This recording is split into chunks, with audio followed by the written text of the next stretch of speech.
still laughing. I guess now we're satisfied. Let me try after all. Here's the latest one from Texas. It's After All. It's the last one from me. Jeremy's up next. Huge reaction to the Piano Room performance from Noel Gallagher and the High Flying Birds. We'll save them and we'll read them out tomorrow because Jeremy Vine is up next. Last two tunes from Jess Glynn on Tracks of My Years tomorrow. And of course, 10 to the top. What a morning. The big guys up next. Jeremy Vine. We'll see you tomorrow, Friday. The weekend is almost upon us. Thank you, Vernon. What a show. What a show with the High Flying Birds. Good afternoon. It's Jeremy Vine here till 2. News and music. Today, did you take out a COVID bounce back loan to save your business during the pandemic?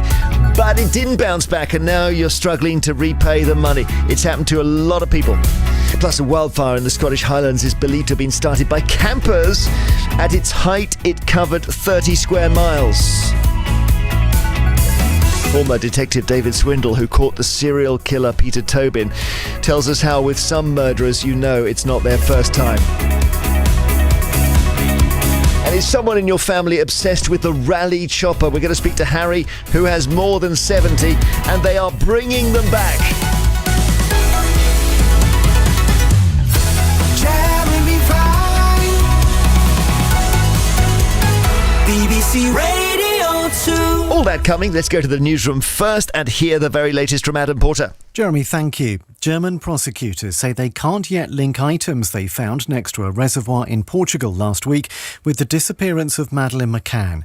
Police dug a number of holes at the site, around 30 miles from Praia da Luz, where the toddler was on holiday with her family. In a short statement, they said several objects were found. Our Home Affairs correspondent Daniel Sandford has more. It's not going to be very, very specific things which are clearly related to her. They're going to be small items of cloth or other things like that, which they just need to check as to whether they have any relevance. But unfortunately, I don't think it gives us any clearer idea as to whether they're genuinely making progress as a result of that search last week. Police in Bournemouth say there was no physical contact between a vessel and 17-year-old boy and 12-year-old girl who died after being pulled from the sea yesterday. A man in his 40s, who Dorset police say was on the water at the time, has been arrested on suspicion of manslaughter.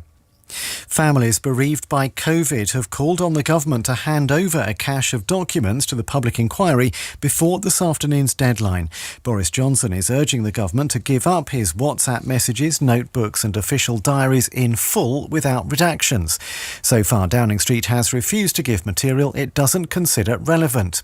Lindsay Jackson lost her mother to COVID and says the debate has exacerbated her grief. I want to see this inquiry happen and I want to see it successful and I want answers and I want lessons learned. But every day now, and for the last, ever since she died, there is a new revelation that just tips a few more grains of salt into that wound. Australia's most decorated modern soldier has lost a defamation case against 3 newspapers who accused him of committing war crimes.